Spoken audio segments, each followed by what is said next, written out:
तो अभी तक कोई भी अनुमान नहीं लग पा रहा है कि इस प्रलय से आखिर कितना नुकसान हुआ। 133 भारतीय लापता बताए जा रहे हैं और ये भी कहा जा रहा है कि ये मानसरोवर यात्री थे, क्योंकि नेपाल से मानसरोवर यात्रा के रूट में ही ये फ्लैश फ्लड आया, जिसकी शुरुआत नेपाल चीन बॉर्डर से। ये नेपाल के नुवाकोट की ड्रोन तस्वीरें हैं। तबाही के निशान साफ साफ दिख रहे हैं। नदी किनारे पूरी बस्ती थी, अब कुछ एक घर ही बचे हैं। ऐसा लगता है कि नदी अपने साथ सब कुछ बहाती हुई ले गई, पूरा सपाट कर दिया। और ये नेपाल के रसवा की एरियल तस्वीरें हैं। पूरी की पूरी घाटी में नदी से हुई बर्बादी साफ दिख रही है।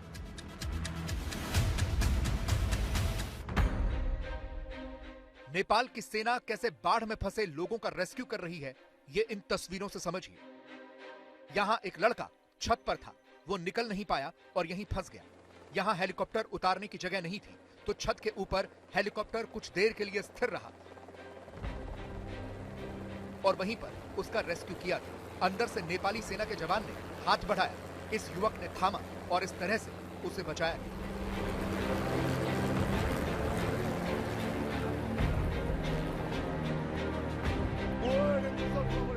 यह तबाही का एक और वीडियो है।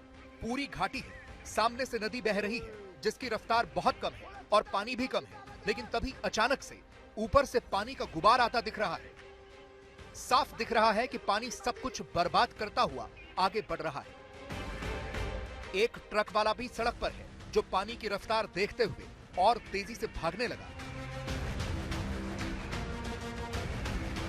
लेकिन पानी की रफ्तार से जीत नहीं पाई। पानी की ऊंची ऊंची लहरें बहुत तेजी से बढ़ रही थी।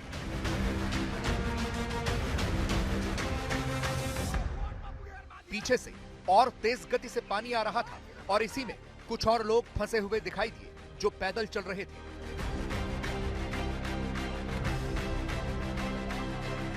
वो भी पूरी रफ्तार से भागने और बचने की कोशिश कर रहे थे।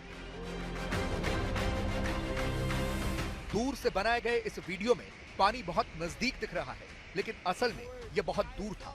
पीछे से पूरा मलबा आ रहा था। पानी का फोर्स इतना तेज था कि ऐसा लग रहा था जैसे ये बहुत नजदीक हो। ऐसे ही पूरी की पूरी घाटी इस फ्लैश फ्लड से बर्बाद हुई।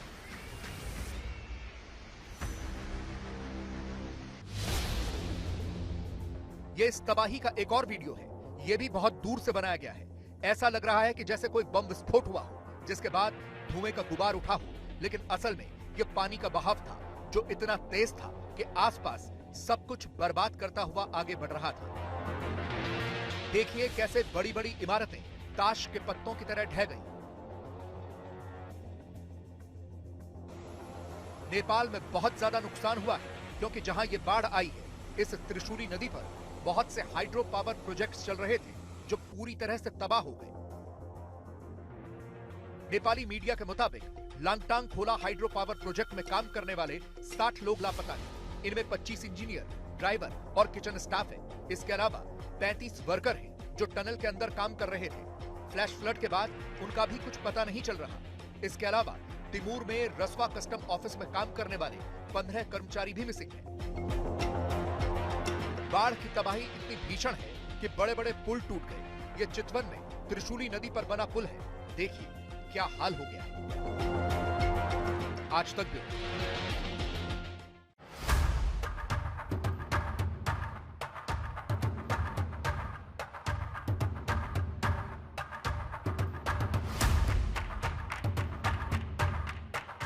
नेपाल की इन खौफनाक तस्वीरों ने बिहार के जिलों में दहशत भर दी है,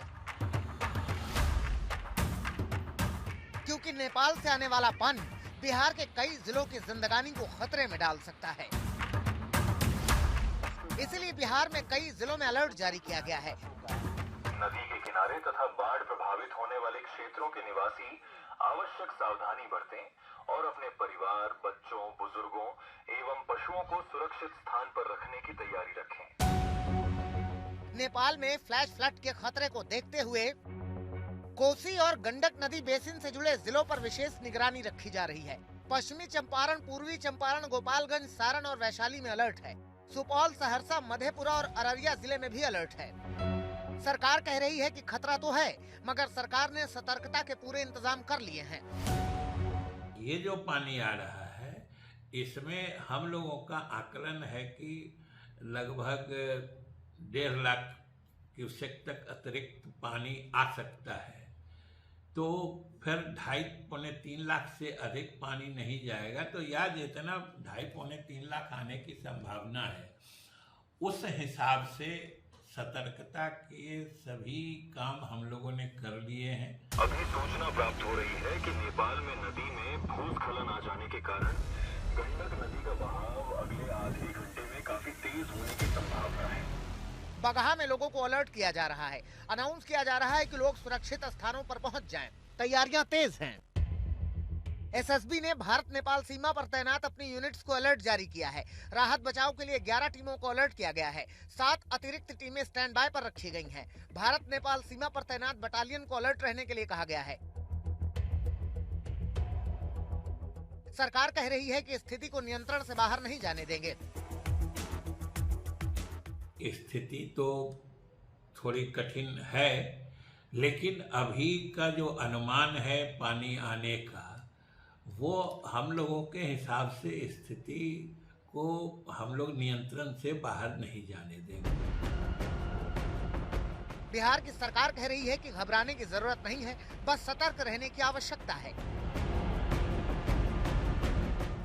लोगों से हम लोगों ने सरकार की तरफ से अपील की है कि अभी घबराने की जरूरत नहीं है, हड़बड़ाने की जरूरत नहीं है, सिर्फ सतर्क रहना है।